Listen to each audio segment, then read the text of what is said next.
Hello, everybody. Long time no see. Today we're gonna have a special game, very special game called Dragon's Dogma 2. Well, Dragon's Dogma 2 was a unique experience when it launched almost 12 years ago. I mean, the first part, obviously, right? And it is a fantasy adventure that scratched every itch for adventuring it for massively fantasy world. 12 years later, Dragon's Dogma 2 recaptures that magic and expands it in every way for better or worse. Dragon's Dogma 2 takes place in a parallel world from the original game so that you won't encounter the same land of towns. It takes place in the vastly different lands of Vermont and Batal. Vermont is a lush world full of vegetation, forests, and rocky beaches, while Batal is a desert city ruled by a priestess of the Beastin race. Much like the first game, you are the Arisen. You were slain by a dragon who then consumed your heart, resurrecting you and forcing you to take on quests to defeat the dragon who stole your heart and took the throne of Vermont. However, the story in the first game wouldn't turn heads. Dragon Dogma 2 tells a much more comprehensive story of political intrigue, conspiracies, and even looming throughout the war between Vermont and Batal. This time around, the story is presented with many more cutscenes. Utilizing Capcom RE engine, the game's cinematics are excellent, especially during the epic action sequences, and they are well animated. Unfortunately, when the game tells its story throughout simple dialogue conversation, it shows some limitations. The character faces as stiff as broad with only their mouths moving, giving off creepy vibes. Outside of the big challenges to the game's narrative, much of Dogma 2 is similar to the first title. After creating your character, you select one of your vocations or classes: warrior, archer, sage, or thief. You can change your vocation whenever you want in vocational schools, so you're never stuck or limited to one class. This is especially good news since you got only one manual save file to play. As you progress, you gain access to the vocations, some new, such as Trickster, and some returning like a Magic Archer. There are new vocations just unlock independently. You must partake in a quest, well, actually to unlock them. Pawns are another core aspects of the game. You can recruit them out in the world of the adventurers like you, or you can recruit them throughout a rift zone.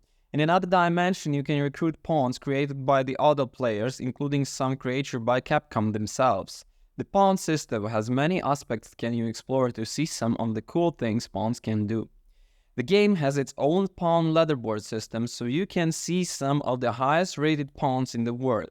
You can also see how well your pawn is going and how it's good related by the other players who can like or loan your pawn or even send it back to the reef with a gift. Besides your character and your created pawn, the all you recruit won't level up, must consistently be replaced. Well, the good news is that you can always favorite a pawn and then search for them to see if they have progressed any further so you can recruit them later. This time, pawns also have special based on their personality, essentially their tactics. They can be kindergarten, which means they will stick by your side and protect and heal you, or they can be carefree and act independently, doing whatever they choose. Pawns point out areas of the map where you can harvest materials and order them yourself. Some even point out treasure chests and ask you if they should go and retrieve them, which you can command them to do with the tap of a button. The most useful thing is that they can now lead you to locations that you may know exist. If there is a campsite nearby that you haven't disclosed yet, a pawn will tell you about it, and you can direct them to lead you whenever you go, and whenever you need to go. Well, obviously the world is massive and exploration is one of Dragon Dogma 2's best features. There are secrets, the dungeons to find woodwork, and massive monsters to hunt down, but the more rare materials. Throughout you can follow the trails, the paths going off beaten path is extremely rewarding. You find abandoned ruins and sometimes even raided the destroyed villages that hold secrets to find. Some may even unlock new quests for you to take to learn the new happen to the locations. Traveling can lead to some frustration throughout the world is massive, and the farther you venture out, the longer it will take to you find refuge. Throughout Dragon Dogma 2 does feature a fast travel mechanics. It's as expensive one to utilize. To travel to your locations quickly, you must find a portal at location. Once you activate it, you need rare fairy stone items to utilize fast travel to portal stone. Fairy stones are extremely rare, and those you can buy cost a brutal amount of currency. Of course, this can be a big problem for many players, as you'll be one filled with heavy packs and will take a long time to return to into your store your items. Thankfully, there are plenty of campsites where you can rest campaigning the gear that will follow you to heal your party and cook some food that can temporarily increase your stats. Item management can take more time to deal with that it should. Weight management is even bigger issue. Everything you can carry has weight. Early in the game, your maximum carry weight isn't that high, so chances are you'll be running around as heavy sage or archer. You can increase your max weight capacity with the golden beans you consume, but those are rare to find.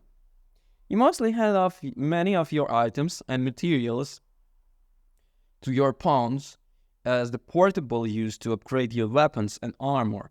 They can be taken right out of your storage box.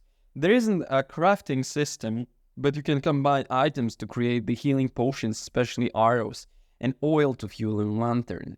It is also dangerous a world of monsters, thieves, and cultists. Behind the tree lines and bridges ambushes await you.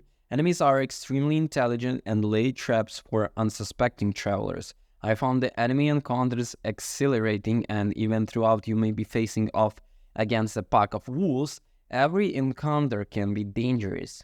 Enemies can sometimes lead you to a dangerous area to battle like a cliffside, and then try to knock you off the cliff. The environment can also be used during two encounters. Cutting the ropes holding up the breach will collapse the bridge, dropping anyone till they die. You can even destroy dams, unleashing a tidal wave and drumming anyone its way. It's incredibly fun to utilize and experiment with, but the enemies will utilize these hazards against you. The biggest monster that has, like the Cyclops and Griffiths, presents their own incredible experiences. A fantasy adventure for the ages, Dragon Dogma 2 takes everything that made the first game good and expands it every way. The combat is visceral and engaging. With a massive world to explore, you can you lose yourself, and for days exploring the battling all your favorite fantasy moon stories. Dragon's Dogma 2 is an incredible adventure no one should miss. Peace. Subscribe.